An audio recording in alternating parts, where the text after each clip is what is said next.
الحمد لله رب العالمين والصلاة والسلام على سيد الأنبياء والمرسلين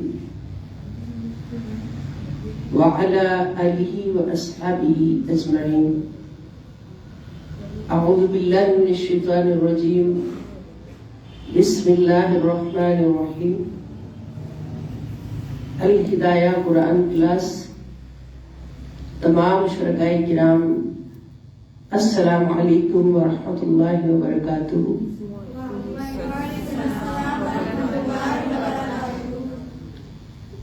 اللہ رب العزت کا بے پایا احسان کہ اس کی توفیق سے نبی کریم صلی اللہ تعالی علیہ وآلہ وسلم کی تصدق سے آج بھی ہم 19 رمضان المبارک بارگاہ خدا میں، بارگاہ مصطفیٰ صلی اللہ علیہ وسلم میں، بارگاہ قرآن کریم میں فیض پانے کے لیے جمع ہیں۔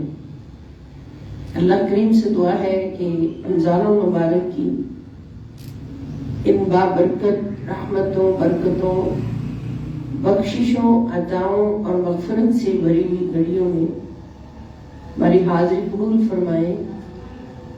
ہم جیسے بھی ہیں، کوجے کچجے نکمے، اللہ پاک ہمیں بھی رمضان کی ہر گھڑی میں بخشے جانے والے 70,000 گنہگاروں اور بخشے ہوں میں شامل فرمائیں، 70,000 بخشے ہوں میں شامل فرمائیں، اور اپنی شان ہمیں اپنی عطاؤں سے نوازیں۔ جو کچھ بھی ہم فیض حاصل کریں تو اس فیض کا رنگ اللہ رب العزت کی رحمت سے ہماری ذات پر نظر آئے، ہماری زندگیوں میں بس جائے، اور ہم کامیاب و کامران ہو کر اللہ رب العزت کی بارگاہ اقدس میں پیش ہوں۔ ہم سب جانتے ہیں ہمارا موضوع الاخلاق الحسنہ چل رہا ہے، اور اس موضوع کے تحت جتنے عنوانات ہیں، جتنے اس موضوع کے حصے ہیں، پورشنز ہیں، ان پر ہم الگ الگ فیض حاصل کر رہے ہیں، ان کو الگ الگ اسٹڈی کر رہے ہیں الحمدللہ۔ اور یہ کام ہمارے لیے آسان ہوا ہے بخدا قرآنی انسائکلوپیڈیا کے وجود سے، جو کہ حضور شیخ الاسلام مجدد رواں صدی پروفیسر ڈاکٹر محمد طاہر القادری دام ظلہ العالی آپ کی بے شمار محنت کاوش، جو کہ کئی سالوں پر، کثیر سالوں پر محیط ہے، اس کے نتیجے میں یہ کام ممکن ہوا کہ قرآن کریم کا ہر موضوع اپنی تمام آیات کے ساتھ ایک جگہ پر جمع ہمارے سامنے حضور شیخ الاسلام نے اپنی محنت شاقہ کے بعد قرآن انسائکلوپیڈیا کی صورت میں ہمارے ہاتھ میں عطا فرما دیا۔ اور یہ پیارے کریم نبی صلی اللہ تعالی علیہ وآلہ وسلم کے تصدق سے اس امت مسلمہ پر ایک بہت بڑا احسان ہے۔ اللہ پاک ہمارے شیخ کے علم و عمل میں، فیوز و برکات میں، صحت اور زندگی میں اور ایمان کامل میں کروڑوں برکت عطا فرمائے، ان کے صدقے یہ خیرات ہمیں بھی ملتی رہے۔ تو اخلاق حسنہ کے ذیل میں جتنے موضوعات ہیں قرآن انسائکلوپیڈیا سے ہم نے جمع کیے ہیں، لیے ہیں ایک جگہ اکٹھے، اور ان پر ہم معلومات، علم حاصل کر رہے ہیں۔ اللہ پاک ہمیں ہمیشہ یاد رکھے اور اپنی زندگیوں میں نافذ کرنے کی توفیق عطا فرمائے۔ تو اخلاق حسنہ کو جتنا ہم نے پڑھا ہے، اور ابھی کچھ پورشن اس سے باقی بھی ہیں، اس کے کچھ حصے باقی بھی ہیں، تو اس میں ہمیں جو نچوڑ ملا اخلاق حسنہ 3 چیزوں پر مشتمل ہے۔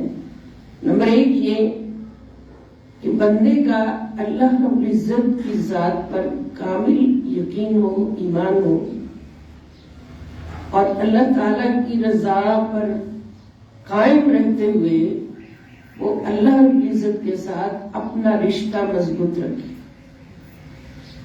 بس اللہ ہی میرا رب ہے اور اس کی توجہ کسی اور طرف نہیں جا سکتی، اس کا سر کسی اور طرف نہیں جھک سکتا.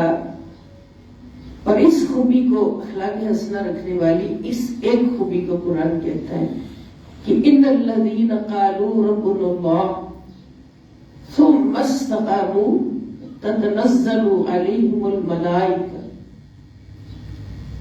الا تخافوا ولا تحزنوا وابشروا بالجنۃ التی کنتم توعدون. بے شک جن لوگوں نے اپنی زبان سے کہا کہ اللہ ہی ہمارا رب ہے، ابھی کب کہا تھا یہ سب جانتے ہیں کہ یوم الست میں اللہ پاک کے ساتھ وعدہ کیا تھا.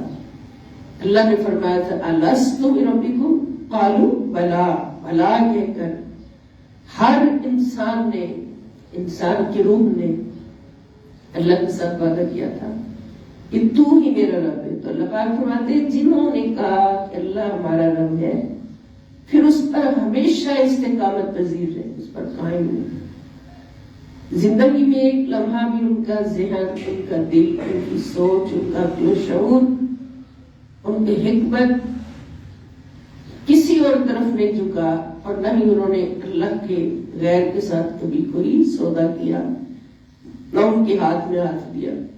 ان الذین قالوا ربنا اللہ ثم استقاموا. تو پھر اللہ پاک فرماتے ہیں کہ انہوں نے اپنا کیا ہوا وعدہ پورا کیا اور پھر میرا وعدہ ساتھ ساتھ پورا ہوتا رہا. اور آخرت میں بھی ہوگا. وہ کیسے ہوتا رہا؟ تتنزل علیہم الملائکہ. اللہ پاک فرماتے ہیں میرا وعدہ اس صورت پورا ہوتا ہے کہ ان پر ہمیشہ فرشتے نازل ہوتے ہیں رحمتیں لے کر. فرشتے ان کے گھروں میں اترتے ہیں، ان کی ذات پہ اترتے ہیں اور اللہ کی رحمتوں کے ساتھ اترتے ہیں. اور پھر کیا کہتے ہیں؟ ان کو خوشخبریاں دیتے ہیں کہ اللہ تخافوا ولا تحزنوا. یہ ہم نے اس میں پڑھا ہے نا چیپٹر کہ خوف و حزن سے پاک ہوتے ہیں اخلاق حسنہ والے. تو وہ کیسے ہوئے؟ انہوں نے کہا اللہ ہمارا رب ہے اور ہم کسی اور کو کبھی بھی آخری دم تک انشاءاللہ اپنا رب نہیں مان سکتے. تو اللہ تعالیٰ فرماتے ہیں اس کا صلہ ان کو ملتا ہے کہ تتنزل علیہم الملائکہ، فرشتے ان پر نازل ہوتے رہتے ہیں ان کی مدد کے لیے، ان کی تسکین کے لیے، ان پر رحمت نازل کرنے کے لیے. اور پھر وہ فرشتے خوشخبری دیتے ہیں کہ اللہ تخافوا ولا تحزنوا، کہ اب تمہیں کوئی خوف اور غم نہیں ہے. وہ نشانی پوری ہو گئی. اخلاق حسنہ والوں کی، خلق حسن رکھنے والے کی ایک نشانی پوری ہو گئی کہ وہ خوف اور غم سے پاک کر دی جاتے. وَأَبْشِرُوا بِالْجَنَّةِ الَّتِي كُنْتُمْ تُوعَدُونَ. اور خوشخبری پاؤ. ابشروا بشرا ہوتا ہے خوشخبری اور اس سے فعل عمل جمع کا صیغہ ہے. ابشروا تم سب خوشخبری پاؤ بالجنت التی، اس جنت کی، کنتم توعدون جس کا تمہیں یوم الست میں، جس کا تمہارے ساتھ وعدہ کیا ہوا. جس جنت کا اللہ نے تم سے وعدہ کیا وہ جنت بھی تمہیں ملے گی اور یہ اللہ کی طرف سے جو رحمتوں کا نزول ہے اور سکون اور اطمینان کا نزول ہے. خوف اور حزن سے تم پاک کیے جا رہے ہو تو یہ بھی اللہ کی طرف سے اللہ کے تحفے ہیں جو تمہاری طرف اتر رہے ہیں. اور سب سے بڑا تحفہ جنت کی صورت میں ہوگا جو اللہ نے تم سے یوم الست میں وعدہ فرمایا، کیونکہ تم نے اللہ کے ساتھ کیا ہوا وعدہ پورا کیا. تو پھر نچوڑ کیا نکلا اس ایک حصے کا کہ جو اللہ کے ساتھ کیا ہوا وعدہ پورا کرتا ہے تو اللہ تعالیٰ دنیا میں بھی اس کو اپنے انعامات سے نوازتا ہے اور آخرت میں بھی اس کو وہ جنت عطا کرے گا ضرور جس کا اس نے ان سے وعدہ کیا تھا. آخرت میں بھی ان کو جنت عطا فرمائے گا. اور یہی خوبی ہے حسن اخلاق والوں کی۔ یہ حسن اخلاق کی خوبی ہے کہ اللہ کو اپنا رب ماننا ہمیشہ کے لیے، اور اللہ تعالیٰ کے ساتھ رشتہ قائم رکھنا، یعنی حقوق اللہ کی ادائیگی میں کبھی کوتاہی نہیں کرنا، اور حقوق اللہ ادا کرتے ہوئے اس حق میں کسی اور کو شریک نہیں کرنا، اللہ کے حقوق میں کسی اور کو شریک نہیں کرنا۔ اور اس کا جو پورے ڈسکشن کا نچوڑ دوسرا جملہ ہم کہیں گے کہ اللہ تعالی کے بندوں کے ساتھ اپنا رشتہ انتہائی خلوص، محبت اور احسان پر قائم رکھنا، اللہ کے بندوں کے ساتھ، یعنی اس طرح کا ہو جانا کہ زندگی بھر کسی کو اپنے ہاتھ اور زبان سے تکلیف نہیں ہونے، کیونکہ اس پر بھی میں حدیث پاک کوٹ کروں گی کہ رسول اللہ صلی اللہ علیہ وآلہ وسلم نے مسلمان ہونے کی ایک شرط فرمائی کہ المسلم من سلم المسلمون من لسانہ ویدہ، کہ مسلمان ہے ہی وہ جس کے ہاتھ اور زبان سے کسی کو تکلیف نہ پہنچے، اور اس سے پتہ چلا مسلمان ہے ہی وہ جس کے اندر حسن اخلاق بدرجہ تک موجود ہے۔ حسن اخلاق کا حامل شخص، حسن اخلاق سے سجا ہوا شخص، وہ مسلمان ہے اور مومن ہے۔ ابھی یہ دوسرا ہمیں کیا سمجھ آئی کہ اللہ کے بندوں کے حقوق کی ادائیگی میں بھی کوتاہی نہیں کرنا، اور حقوق بھی ادا کرنا، اور کسی کو اپنے ہاتھ اور زبان سے کبھی بھی زندگی میں تکلیف نہیں دینا، اور اگر خدا نخواستہ غلطی سے، نادانی سے ایسا ہو گیا تو پھر فوراً اس کے ساتھ معافی کے ساتھ رجوع کرنا، معافی کے ساتھ رجوع کرنا، اور فوراً اللہ کے بندے سے معافی مانگ لینا جس کو ہماری طرف سے تکلیف پہنچی ہے۔ اس میں شرط نہیں کہ جس کو بلا وجہ تکلیف پہنچی ہو مسلمان ہی ہو، مسلمان کو تکلیف دینا تو یہ ہو ہی نہیں سکتا، کسی غیر مسلم کو بھی اگر ہماری طرف سے نادانی میں کوئی تکلیف پہنچ گئی تو اس سے بھی معذرت دے، کیونکہ ہے وہ بھی اللہ کا بندہ۔ تو اللہ کے بندوں کی طرف سے بھی اپنا دامن پاک رکھنا، صاف رکھنا، کہ کسی کو ہماری طرف سے کوئی تکلیف، کوئی دکھ نہ پہنچے، اور کوئی ہماری طرف سے کوئی دکھ کا داغ لے کر زندگی نہ گزارے، نعوذ باللہ۔ وہ فرمان ہے نا بڑوں کا کہ تلوار کا زخم مٹ جاتا ہے مگر زبان کا زخم نہیں مٹتا۔ تو اپنے الفاظ سے یا اپنے کسی بھی ایکشن سے کسی کو زخمی نہ کرنا، یہ حسن اخلاق۔ اور تیسرا نچوڑ جو ہمیں سمجھ آیا کہ حقوق النفس کی ادائیگی میں کوئی کوتاہی نہیں کرنا، یعنی یہ سب سے پہلے بات ہوئی تھی کہ حسن اخلاق جو ہے وہ حقوق اللہ، حقوق العباد اور حقوق النفس، جو تین حقوق ہمارے اوپر لازم ہے اور ہم پر فرض ادا کرنا، ان کی ادائیگی میں کوئی کوتاہی نہ ہو۔ تو یہ تیسرا جو ہوا پھر اپنے نفس کا حق ہو گیا کہ اپنے آپ کو حقوق النفس کی ادائیگی کے لیے ہمیشہ قائم رکھنا، اور اللہ تعالی کی رضا کے لیے،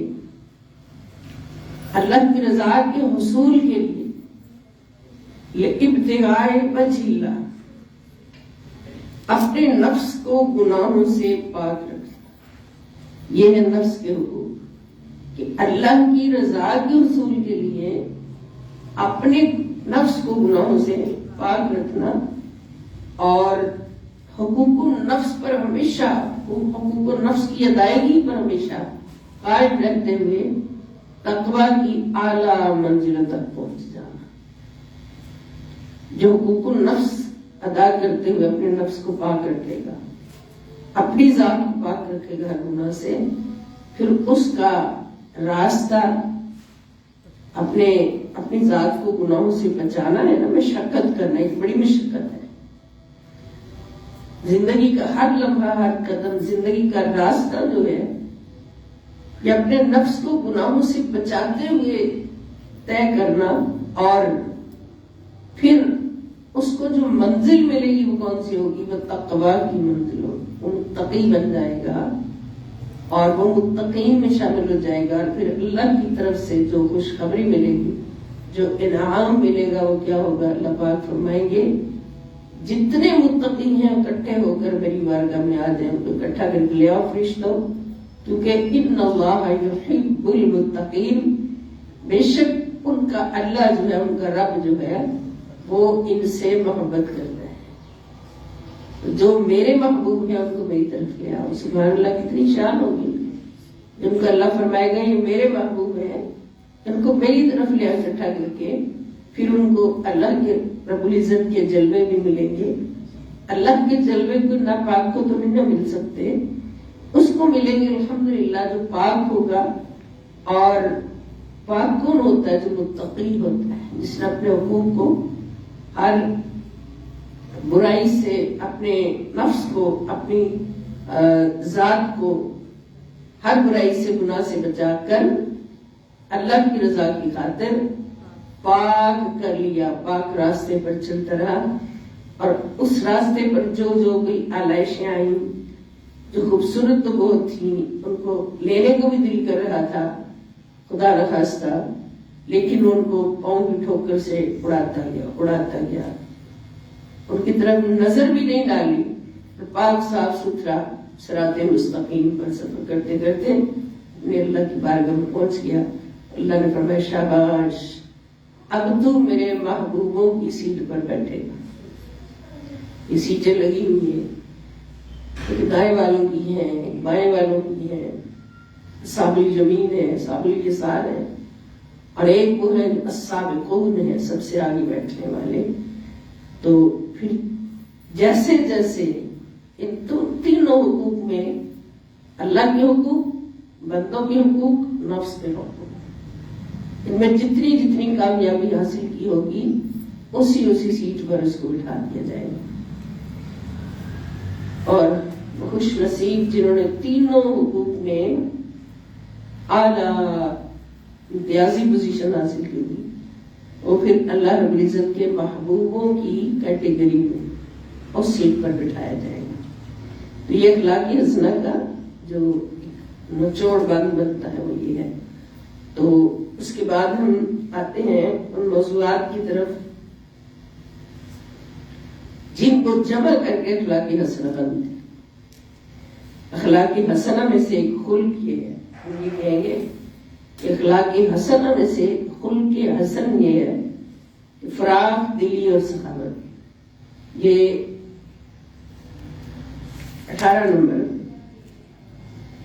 18واں خلق جو ہے، جو ہمارے اندر ہونا چاہیے، وہ ہے فراخ دلی اور سخاوت، السماحۃ والسخاوۃ۔ اس میں ہم سمجھ رہے ہیں کہ فراخ دلی کیا ہوتی ہے، کھلا دل رکھنا، اللہ کی راہ میں خرچ کرتے ہوئے، اللہ کے بندوں کو خوش کرتے ہوئے کھلا دل رکھنا۔ صرف یہ نہیں کہ مال خرچ کرتے ہوئے، بلکہ کسی کے اندر آپ نے کوئی اچھی خوبی دیکھی ہے، کوئی اعلیٰ کارکردگی دیکھی ہے، تو اس کو پوری خوشی کے ساتھ اپریشیٹ کرنا، اس کی تعریف کرنا، کہ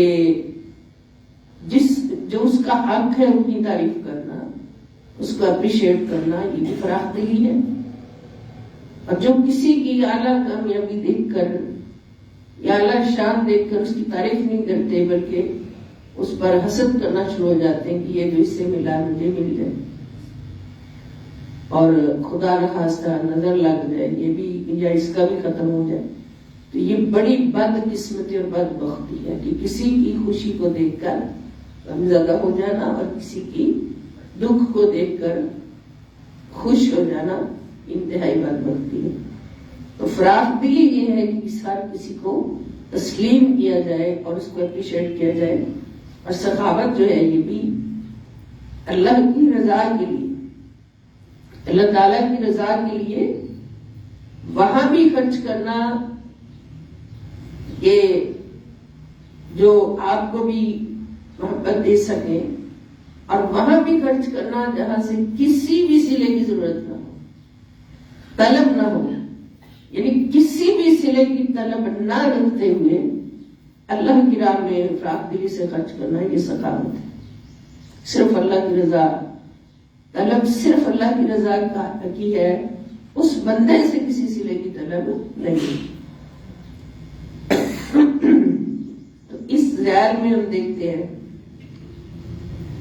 کہ سورۃ البقرہ ہے، آیت نمبر 245۔ اللہ پاک ارشاد فرماتے ہیں، من ذا الذی یقرض اللہ قرضا حسنا فیضاعفہ لہ اضعافا کثیرا واللہ یقبض ویبسط والیہ ترجعون۔ اللہ پاک ارشاد فرماتے ہیں کہ کون ہے جو اللہ کو قرض حسنا دے۔ دنیا میں قرض لیتے ہیں نا، اور سکہ لکھا جاتا ہے، گواہ مقرر کیے جاتے ہیں، جو قرآن کا حکم ہے، قرض کا لین دین ہو تو لکھا بھی جائے، گواہ بھی مقرر کیا جائے۔ وہ قرض ایسا ہوتا ہے جس کو ہم نے واپس لینا ہوتا ہے، لیکن یہاں پر قرض حسنہ کی بات ہے، تو قرض حسنہ سے مراد بھی ایسا قرض ہوگا جس کی واپسی کی طلب نہ رکھی جائے، اس کو دنیا میں واپسی کی طلب نہ رکھی جائے۔ تو جس بھی عمل کی دنیا میں واپسی کی طلب نہ ہو، صلے کی طلب نہ ہو، تو لا محالہ وہ عمل جو ہے وہ آخرت میں بہت بڑا صلہ دیتا ہے۔ اور یہاں اللہ تعالیٰ فرماتے ہیں کہ تم میں سے کون ہے جو مجھے قرض حسنہ دے۔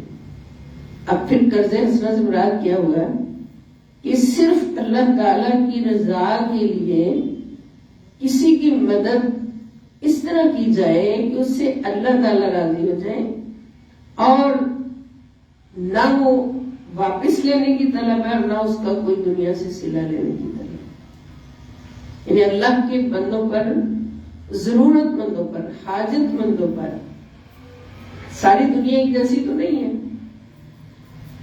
کہیں ایسے لوگ بھی ہیں جن کے پاس بے حساب ہے، ساری زندگی گننا شروع ہو جاؤ گنا ہی نہیں جائے گا، اور کچھ ایسے بھی ہیں جن کے پاس پورا پورا ہے، کھانا کھاتے ہیں، کپڑے پہنتے ہیں، گھر بھی رہنے کو ہے، سب کچھ ہے، لیکن کچھ ایسے ہیں کہ جن کے پاس ہینڈ ٹو ماؤتھ ہے کہ جتنا ملا کھا لیا بس، اور کچھ بھی نہیں ہے۔ یہ کبھی ایسا بھی موقع آتا ہے کہ کھانے کے لیے بھی کچھ نہیں گھر میں ہوتا، تو پھر ان کے لیے اللہ پاک فرماتے ہیں کسی کو قرض کی ضرورت پڑ جاتی ہے، کسی کی جوان بیٹی شادی ہونی ہے اس کی، لیکن سسرال والوں کا تقاضا ہے کہ جہیز لے کر آئے، جہیز نہ ہوا جہیز کے لیے، یا جہیز نہ بھی ہو، بچی کی شادی کے لیے خرچ کی ضرورت ہے، اور وہ شخص اتنی استطاعت نہیں رکھتا کہ وہ اس کا خرچ کر سکے، تو بجائے اس کے کہ اس کی بیٹی ان بیاہی بیٹھی رہے، ضروری ہے، لازم ہے، اللہ پاک فرماتے ہیں یہاں پر تمہیں میں آرڈر دے رہا ہوں کہ تم میرے ضرورت مند بچوں کا، بندوں کا، میرے ضرورت مند حاجت مند بندوں کی حاجت پوری کرو گے، تو اللہ فرماتے ہیں کہ میرے بندوں پر سچا رب کہہ رہے وہ تم مجھے قرض دے رہے، اللہ کو قرض دے رہی ہے کہ مدد اس کے بندوں کی کرنا جو مجبور ہے، حاجت مند ہے، ضرورت مند ہے، مدد ان کی کرنا، لیکن صلہ اللہ سے لینا جا رہا ہے۔ وہ دنیا میں بھی صلہ دیتا ہے، صرف آخرت بھی نہیں رکھتا۔ تو جس کے صلے کی بندوں سے طلب نہ ہو بلکہ اللہ سے ہو، اس کو کہتے ہیں قرض حسنہ۔ اور پھر وہ قرض جو دیا ہے اللہ تعالیٰ کو، سیدھا اللہ کے پاس گیا، اور جتنا دل میں خلوص تھا، خلوص کی بنیاد پر اس کا اجر ملا، اور وہ اجر اللہ تعالیٰ کی بارگاہ میں جمع ہو گیا۔ اب اجر پر اللہ تعالیٰ 10 گنا بھی فرماتے ہیں، بلکہ دنیا 70 آخر ہم اپنے بزرگوں سے سنا کرتے تھے، جب وہ ہماری تربیت فرماتے تھے کہ اللہ کی راہ میں خرچ کرے تو دے دنیا 70 آخرت. تو دنیا میں 10 گنا مل کے رہتا ہے، آخرت میں اللہ تعالیٰ 70 گنا جمع کر لیتے ہیں، اور وہ 70 سے بھی زیادہ اللہ پاک فرماتے 700 گنا بھی مل سکتا ہے. اس سے بھی زیادہ اللہ تعالیٰ فرماتے واللہ یضاعف لمن یشاء، اور اس سے بھی زیادہ اللہ تعالیٰ فرماتے کہ انما یوفی الصابرون بغیر حساب. وہ بغیر حساب کے بے حساب بھی دیتا ہے، تو بے حساب دینا اس کا کیا ہوگا. اللہ تعالیٰ اس لیے فرما رہے ہوں کہ قرض جو دیتا ہے پھر اسی کا بھلا ہوتا ہے نا. اگر اللہ پاک ہمیں فرمائے کہ تم اتنے پیسے جو ہے میری بارگاہ میں جمع کروا دو، اس پر پروفٹ لگتا رہے گا. دنیا میں کرتے ہیں نا ایسا، جو کرنے والے کہ کوئی بینک اعلان کر دیتا ہے کہ 1 لاکھ رکھواؤ، تو ایک بینک نے کہا ماہانہ 2000 ملیں گے، دوسرے نے کہہ دیا ماہانہ 3000 ملیں گے، تیسرے نے کہہ دیا ماہانہ 5000. پروفٹ لگتا رہے گا اس کے. تو لوگ دوڑے جاتے ہیں کروڑوں روپے لے کے. ہندو نے 1 کروڑ کے 10 کروڑ بنائے، اور وہ بالکل غلط ہے. سود اتنی حرام چیز ہے کہ اللہ رب العزت ارشاد فرماتے کہ جو سود لیتا ہے وہ سمجھے کہ اللہ کے مقابل جنگ کر رہا ہے. نعوذ باللہ، اللہ کے ساتھ لینا جنگ ہے اس کا. تو جو بڑے بڑے یعنی تاجر لوگ، بڑا بڑا مال رکھنے والے اس طرح کرتے ہیں، تو ان کے لیے یہ حرام ہے. اور ایک سودا وہ ہے جو رب تعالیٰ اوپر سے آواز دیتا ہے میرے بندے 1 لاکھ جمع کروا تو ہر گھڑی اس پر پروفٹ لگے گا. جب تک وہ خرچ کرے گا حاجت مند پروفٹ لگتا رہے گا. اور جب تم میری بارگاہ میں آئے گا تو قرض حسنہ لیا تھا میں نے، وہ تجھے لوٹا دوں گا. دنیا میں اس کا صلہ ملتا رہے گا. قرض حسنہ کی سمجھ آ گئی نا. تو جو قرض حسنہ دینے والے ہیں وہ بھی اخلاق حسنہ والے. جو اخلاق حسنہ والا شخص ہوتا ہے، مرد خلیق ہوتا ہے، اس کے پاس ہر وقت قرض حسنہ لینے والوں کے لانے لگی رہتی ہے، اور وہ دیتا رہتا ہے کسی کو. تو اللہ پاک فرماتے کون ہے جو اللہ کو قرض حسنہ دے، پھر وہ اس کے لیے اسے کئی گنا بڑھا دے گا. کئی گنا. اب نہ 1 نہ 2 نہ 3 نہ 70 نہ 700 نہ 7000، کئی، یعنی جس کی گنتی نہیں کر سکتے، کئی گنا بڑھا دے گا. اور اللہ ہی تمہارے رزق میں تنگی اور کشادگی کرتا ہے، اور تم اس کی طرف لوٹائے جاؤ گے. یہ فراخ دلی اور سخاوت کے بارے میں قرآن پاک کے حوالہ جات.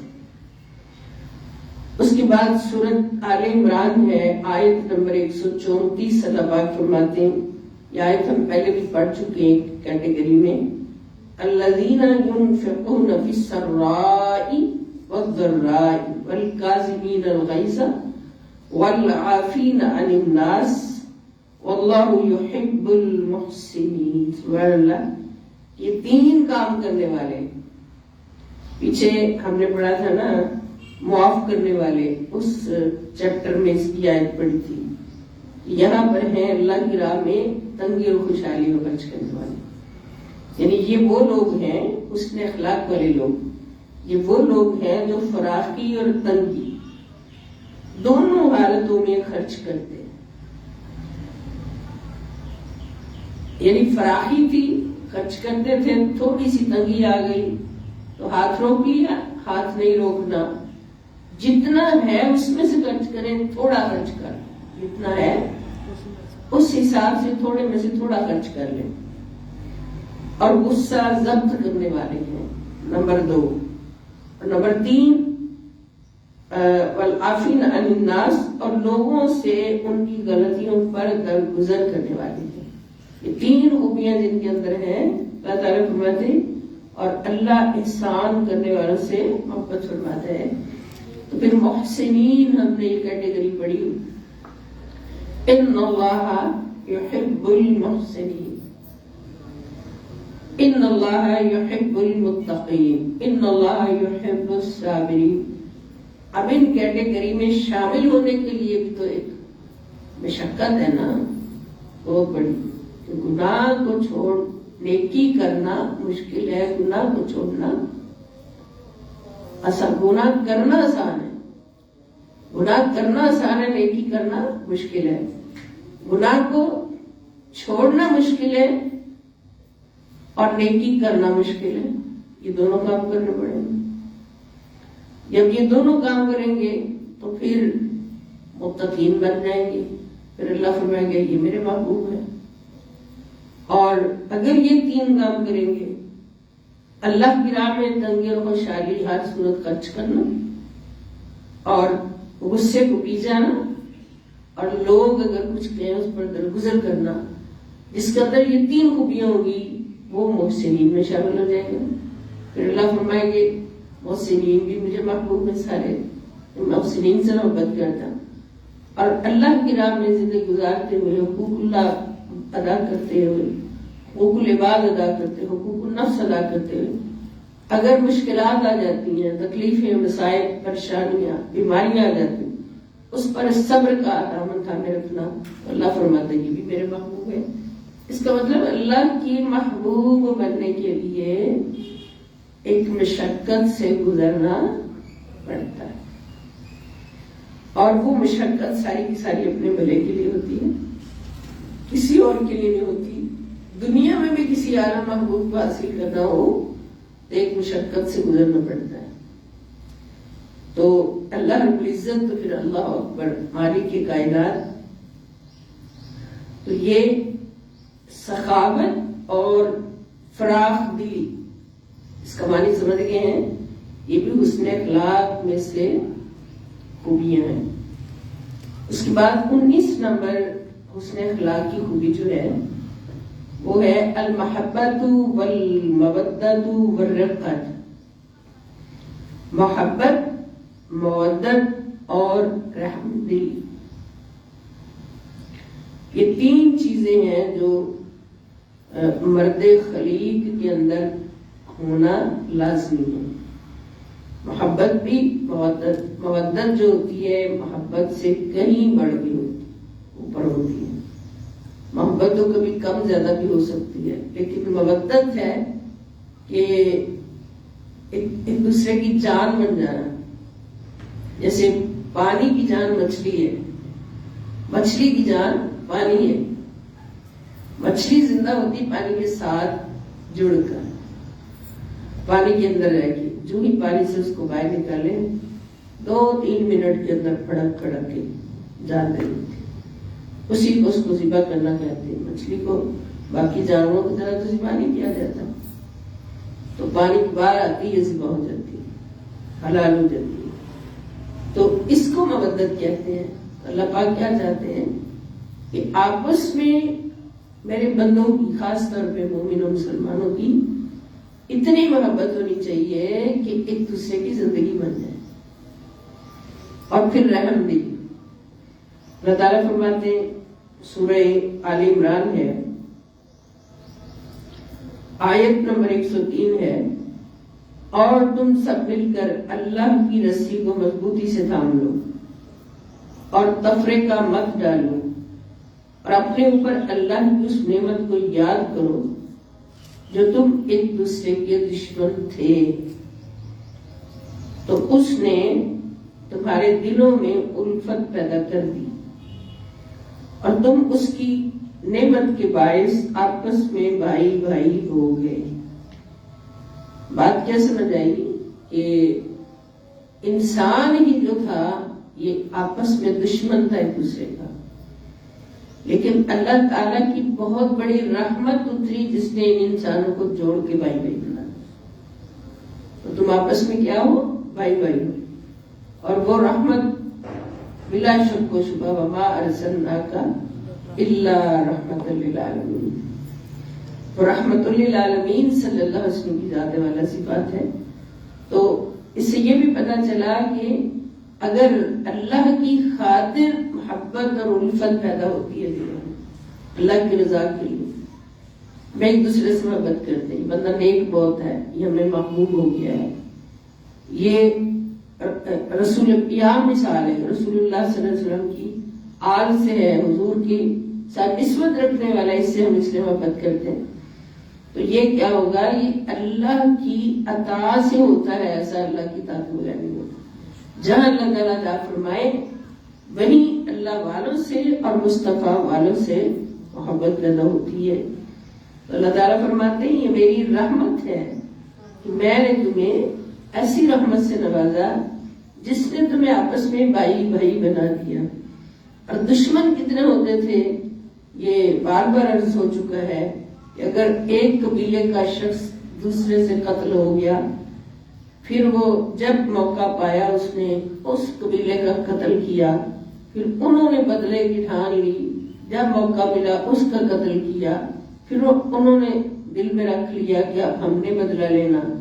وہ زگ زیگ بدلہ لیتے لیتے 100 سال گزر جاتے، اتنی گہری دشمنی ہے.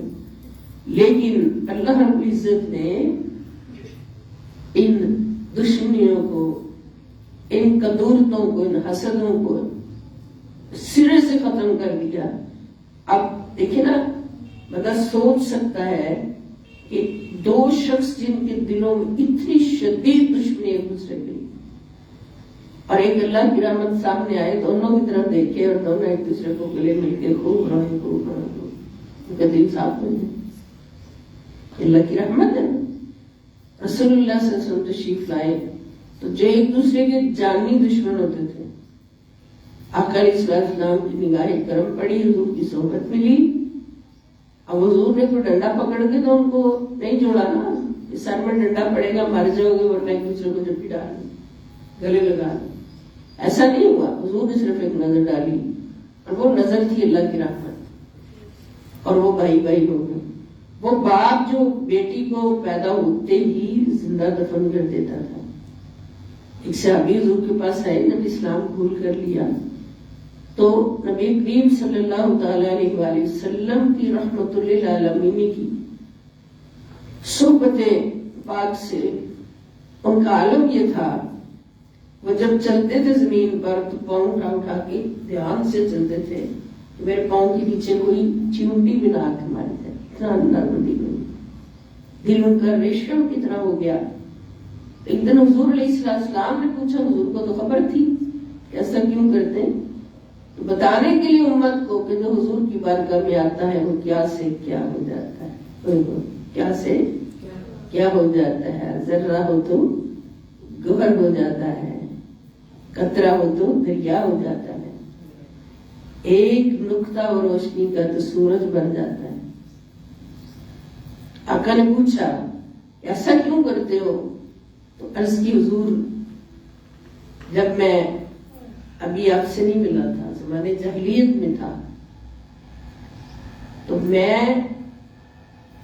اپنی بیٹیوں کو زندہ دفن کیا کرتا تھا، میرا دل اتنا سخت تھا.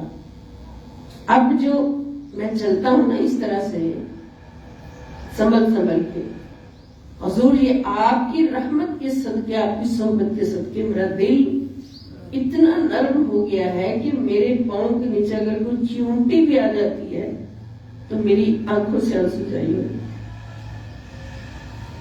میرے سے وہ بھی برداشت نہیں ہوتا، اور میں پاؤں ایسے پاپ رکھ کے چلتا ہوں کہ پورا پاؤں رکھوں گا نیچے کوئی چیونٹی نہ آ جائے، دیکھ دیکھ کے چلتا ہوں.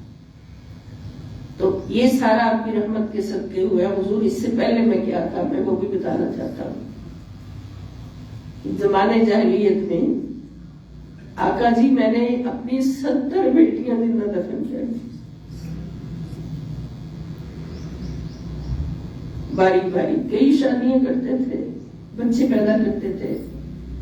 اس دور میں لوگ 70 بیٹیاں کی، جو بیٹی پیدا ہوتی تو میں بیوی کی گود سے کھینچتا، گڑا کھود کے اسے دفن کر دیتا. 70 بیٹیاں زندہ دفن کی. تو جب آخری بیٹی پیدا ہونے والی تھی تو میں دوسرے ملک میں کسی دوسرے علاقے میں تجارت کے لیے گیا ہوا تھا، بیوی حاملہ تھی. تو جب تک میں واپس آیا